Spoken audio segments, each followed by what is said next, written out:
All right, let's dive right into this explainer of Elon Musk's recent podcast conversation with Bill Maher. We're going to drop you right into the high-stakes, honestly kind of cinematic reality of the existential threats facing humanity today. We're looking at a fascinating breakdown of how one of the world's most influential builders views the very fragile state of our world. This isn't just about electric cars or rockets. It's really about the underlying operating system of society itself and the massive risks that are currently hardwired into it. Wow. Just let those words sit with you for a second. It's pushing civilization towards suicide. Musk uses incredibly apocalyptic warnings about the future of society. He's literally not mincing words here. He sees multiple converging forces that have the potential to completely derail the human experiment. In this explainer, we're going to unpack exactly what those forces are, how they operate, and what Musk believes is absolutely crucial to stop them before the clock runs out.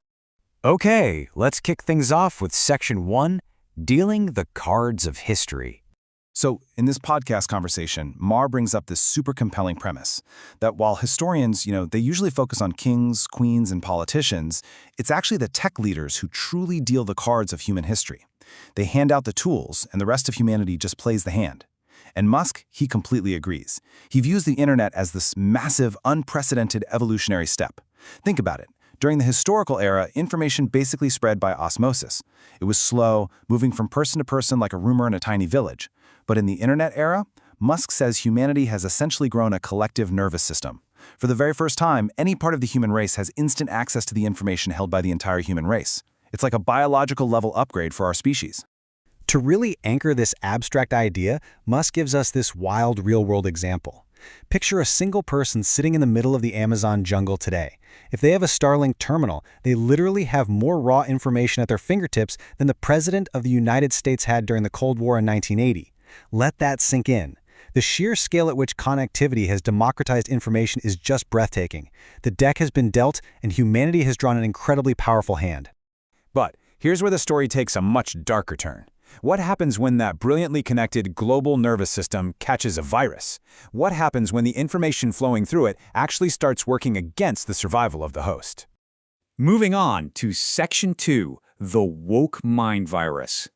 So this brings us to a highly charged sociopolitical topic that Musk identifies as one of the primary civilization-ending threats facing us today, the infection spreading through that global nervous system we just talked about.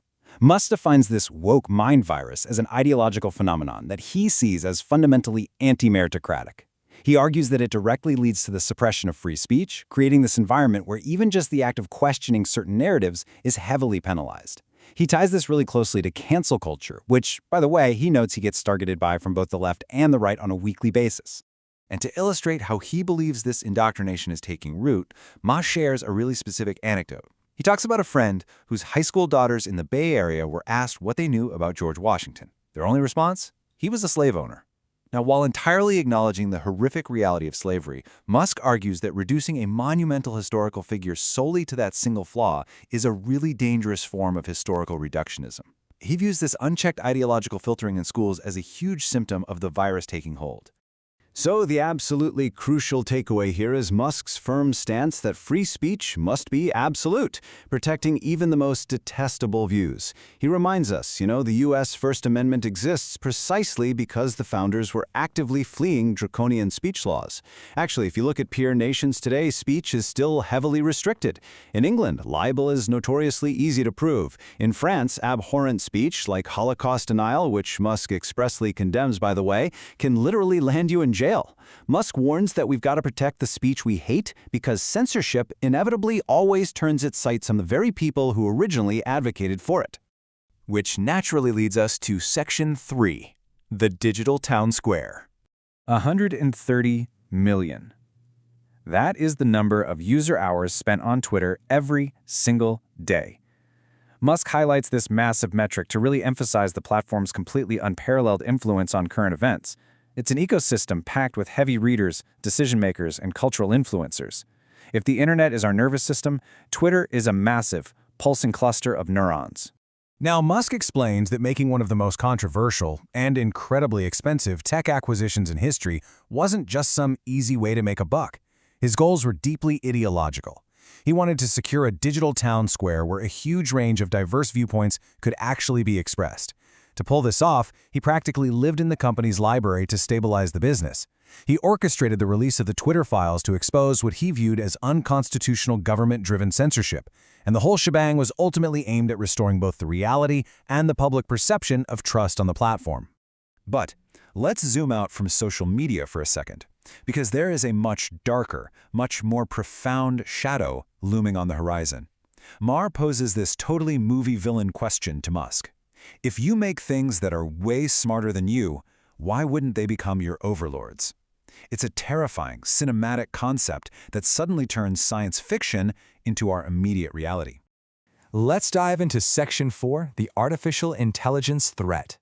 So, Musk has been ringing the alarm bell about the existential dangers of unchecked AI for over a decade now. Recently, he even took these fears straight to Congress, sitting down with Chuck Schumer, because his core fear is that artificial intelligence is advancing so fast that it could easily outpace the humans trying to control it. Right now, there's a massive divide in the tech world.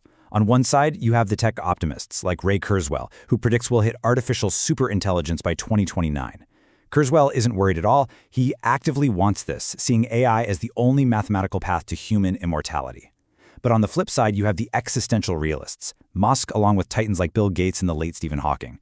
Their goal? It isn't immortality. It's just basic civilizational survival. They view this unchecked, profit-driven race towards superintelligence as a severe, potentially terminal danger to humanity. So, what's Musk's proposed fix? Well, it's surprisingly practical, honestly. Think about it. We currently have regulatory bodies like the FDA for our food and drugs and the FAA for airplanes. These agencies act as public safety referees, right? They make sure companies don't cut corners and get people killed. Musk argues we desperately need a similar regulatory referee for artificial intelligence. Right now, that oversight is completely missing. Without it, profit-driven tech companies are basically racing in the dark with world-ending technology. All right, Section 5, the equation for happiness. Okay, let's take a collective deep breath here. We are going to totally shift the tone from high-stakes global dread to something incredibly intimate. Amidst all his worries about the collapse of civilization, Mahar asks Musk about the deeply personal, philosophical side of his life. And get this, despite building rockets, brain-computer interfaces, and electric vehicles, the world's richest man boils human happiness down to a surprisingly simple formula: 2 equal slices, love, making up 50%, and loving your work, making up the other 50%. It connects this visionary, globe-trotting builder right back to a universal, fundamentally human desire. He tells Maher, if you lack either of those two, you'll be half happy. It really grounds this entire explainer, doesn't it? Even while wrestling with the fate of free speech, the mechanics of a digital town square, and the literal existential threat of artificial superintelligence, the core of the human condition holds absolutely steady. We all just want to love and to find purpose in what we do. So, as we wrap up this explainer, we're kind of left staring right at that crossroads Musk is so urgently pointing toward.